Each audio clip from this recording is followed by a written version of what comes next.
I've seen some videos and images of the fundraisers that you guys do. It seems like they're pretty successful. What are some of the things, or take me through what that process looks like to have a good fundraiser? How do you find the organizations to do it with? I think this is a huge opportunity for a lot of centers, but they just don't know where to start. What would you kind of tell them or suggest? You know, people automatically, I struggle with this one because people in business automatically assume because they hear the word fundraiser, they have to be the one that's constantly giving to a fundraiser. And it's certainly a business, it's an avenue for new business. And we do charge a discounted rate, right? So that's kind of our big give back to each of these nonprofits. We charge a discounted rate. They rent the space. Most of them include food because that adds value to the organization's raising. But for the most part, we have a few projects that we do ourselves. So through our family foundation, the Wilkinson Foundation, we operate several fundraisers for our own causes that mean near and dear to us. At the same time, we work with so many nonprofits to then utilize our space. And we've just become the host, no different than pulling a catering hall and booking a dinner, Right. this, whatever it might be. Instead, it's bowling. And we're providing that venue at a cost for them to raise their money. Yeah. The leg up they have is that bowling is fun. We can charge a decent price where we know everybody's going to have a good time and provide an excellent product. And in the same avenue, you can do your raffles and sell your sponsorship where all that additional revenue comes in. Oh, by the way, if your fundraiser is 50, 60 people, you only need this many lanes. You have the opportunity to capitalize on other people that are in the building as well. And so that helps tell that story and let people know, hey, we'd love to work with you. A lot of times, we also give them the opportunity to sell raffles at other times here in the bowling center during our peak league season. Hey, you have your event on Saturday, come in Monday, Tuesday, Wednesday, Thursday, Friday, and sell 50-50 chances or some sort of raffles during our league play, promoting your nonprofit, promoting your event, but raise some money from people that probably aren't going to come.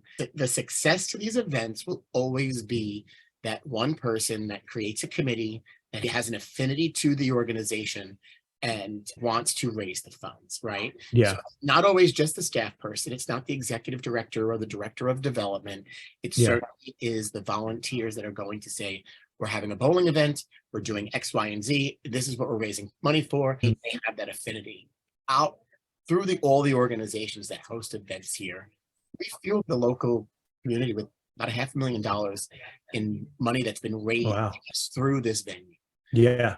Which is amazing, right? That's $500,000 of just money that's been raised through events that are hosted here at RABS. And that's schools, PTAs, nonprofit, including ourselves, which is great. Not including our own nonprofit. Right. So you guys act as the platform then.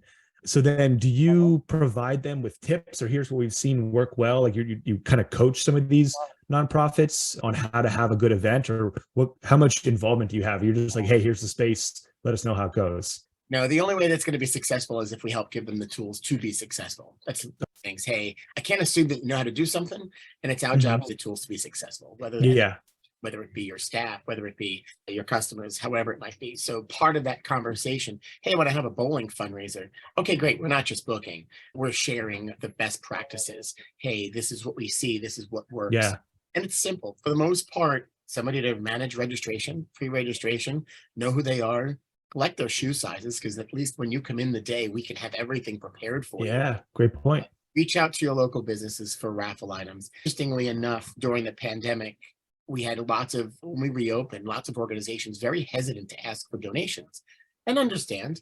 Yeah. But being in that world as well, I told people, hey, go ask. The worst that they can do is say, but also trying to drive traffic back to these businesses. So go buy a $25 gift card and ask them to match it with a donation of $25. So your raffles. Yeah. Right. Those are things that make sense and that can help you help them. Yeah. Great point.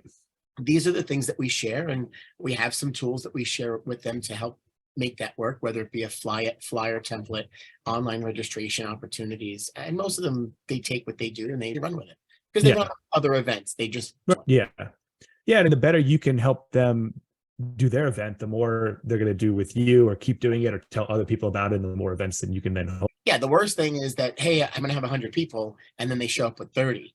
No, we want to help them get to that 100, right? We want to maximize whatever they have. And you know what? Sometimes it takes a little while, and it's not easy for us because we are hosting fundraisers on a regular basis. So we're not hands-on, but we will do the best that we can to help get them get in their journey. Right. And share what you've seen work, hey, we just had 100 of these. Here's what's worked for all of those. Yeah. Hey, did you like this video? Great. We make 10 of them a week. Subscribe to learn more and keep learning about what's working in the industry. Talk to you then.